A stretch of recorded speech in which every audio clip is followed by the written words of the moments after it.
Chief of defence forces field marshal Syed Asim Munir की Indonesia के सदर से मुलाकात, दो तरफा और इलाकाई सलामती के उमूर पर तबादला ख्याल। दोनों ममालिक के दरमियान दिफाई शराकतदारी पर भी गुफ्तगू हुई। पाकिस्तान और इंडोनेशिया का दिफाई ताउन मजीद मजबूत बनाने के अज़्म का इयादा। इंडोनेशिया के सदर की पाक फौज की पेशा वराना सलाहियतों की तारीफ। प्रबोवो सोबियांतो का खित्ते में अमन और इस्तेहकाम के लिए पाकिस्तान के किरदार का एतराफ। मुलाकात में तरबियत, इंसदाद दहशतगर्दी और इस्तेदाद कार में ताउन बढ़ाने पर इत्तेफाक हुआ। ऐवान सदर में इंडोनेशिया के सदर के एजाज में खुसूसी तकरीब। इंडोनेशिया के सदर को निशानी पाकिस्तान अता किया गया। तकरीब में वज़ीर आज़म, चेयरमैन सेनेट, स्पीकर कौमी असम्बली और आला अस्कर क़यादत की शिरकत। सदर पाकिस्तान और इंडोनेशिया के सदर की मुलाकात में मुश्तरका इक़दार और देरीना खैर सकाली पर मुकम्मल इत्तेफाक। अमन, इस्तेहकाम और खुशहाली के लिए ताउन बढ़ाने पर भी इत्तेफाक। इंडोनेशिया के सदर के एजाज में ऐवान सदर में पुरतकल्लुफ़ इशाइया दिया गया।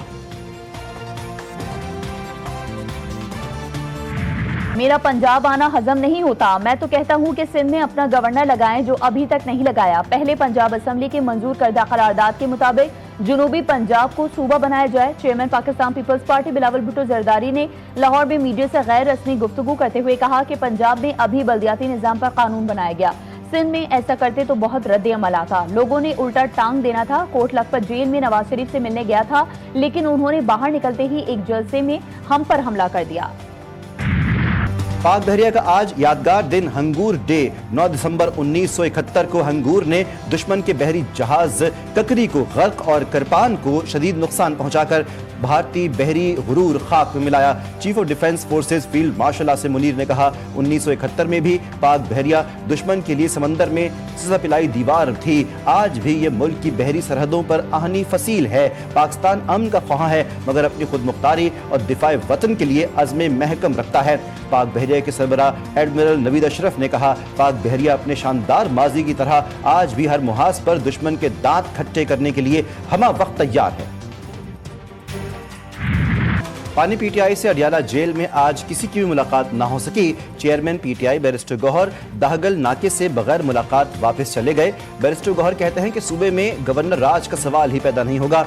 सलमान अकरम बोले, हर मुलाकात पर आते हैं और पुरअमन तरीका इख्तियार किया हुआ है। बानी की बहनों ने फैक्ट्री नाके पर धरना दे दिया। अलीमा खान कहती हैं कि तमाम नाके तोड़कर मैं आ गई हूँ, आओ मुझे गिरफ्तार कर लो।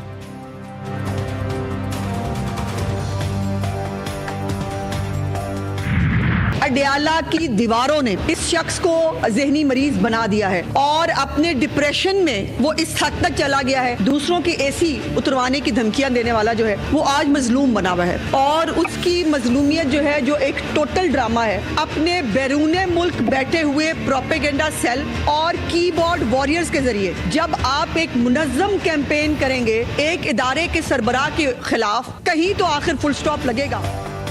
पंजाब हुकूमत को चाहिए कि ज़हनी अमराज के डॉक्टर को भी अडियाला जेल भेजें। एक शख्स डिप्रेशन में जा चुका है।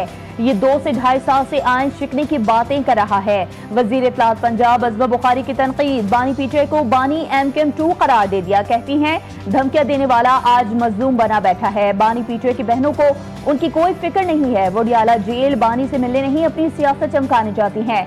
100 दफा बता चुके हैं कि वो अच्छा खासा हट्टा कट्टा है।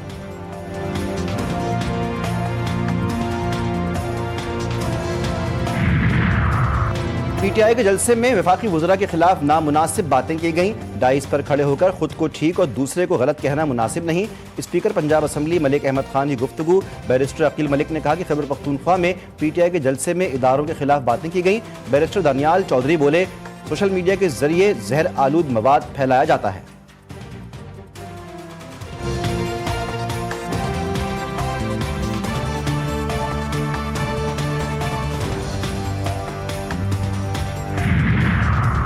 वज़ीर दाखिला मोहसिन नकवी से बरतानवी वज़ीर मुमलिकत बराए दाखिला एलेक्स नॉरिस की मुलाकात। बरतानवी नायब वज़ीर खारजा बराए पाकिस्तान और अफगानिस्तान हिमेश फैकल्स भी मौजूद थे। पाक बरतानिया ताल्लुकात पर तबादला ख्याल। पाकिस्तान और बरतानिया की इंसदाद मुनशियात, मुजरिमों की हवालगी से मुतालिक गुफ्तगू की गई।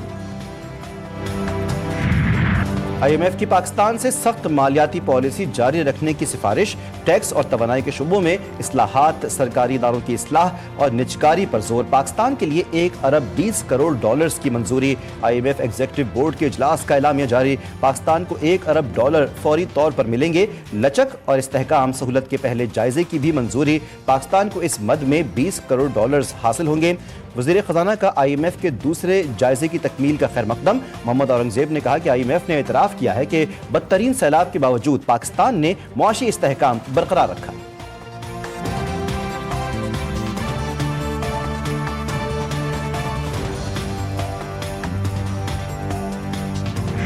पाकिस्तान की मईशत मुस्तहकम, करप्शन के तासुर में वाज़ेह कमी आई। ताहम बदइनवानी में पुलिस सर फहरिस्त। ट्रांसपेरेंसी इंटरनेशनल ने पाकिस्तान की करप्शन परसेप्शन सर्वे रिपोर्ट जारी कर दी। रिपोर्ट के मुताबिक पाकिस्तान में शफाफियत में इजाफा, करप्शन में कमी। 66% पाकिस्तानियों ने बताया कि पिछले 1 साल के दौरान उन्हें सरकारी काम के लिए कोई रिश्वत नहीं देनी पड़ी। 60% पाकिस्तानियों ने तस्लीम किया कि मौजूदा हुकूमत ने मुल्क की मईशत को मुस्तहकम किया। 57% पाकिस्तानियों ने कहा उनकी क़ुव्वत खरीद में कमी हुई। 43% ने कहा उनकी क़ुव्वत खरीद बढ़ गई। रिपोर्ट के मुताबिक बदउनवानी के तासुर में पुलिस सर फहरिस्त, टेंडर और प्रोक्योरमेंट दूसरे, अदलिया तीसरे, बिजली और तवानाई चौथे और सेहत 5वें नंबर पर।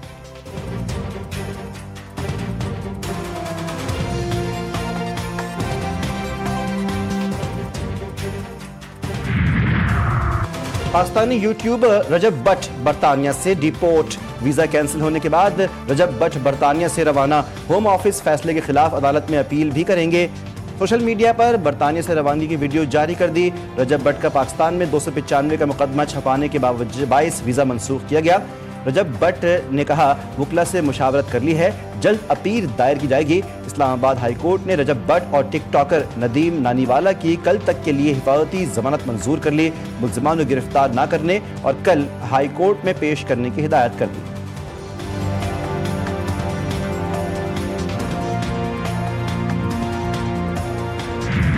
मूसा खेल में चोरी के शुबे में रिवायती रस्म के नाम पर संगीन जुल्म। 8 अफराद को रिवायती रस्म के तहत आग से गुजारा गया। तहकीकात के बाद तमाम अफराद बेगुनाह साबित। इक़दाम गुलाम मोहम्मद नामी शख्स की सरबराही में किया गया। डिप्टी कमिश्नर के मुताबिक वाक़े का इल्म होते ही एक शख्स को गिरफ्तार कर लिया गया।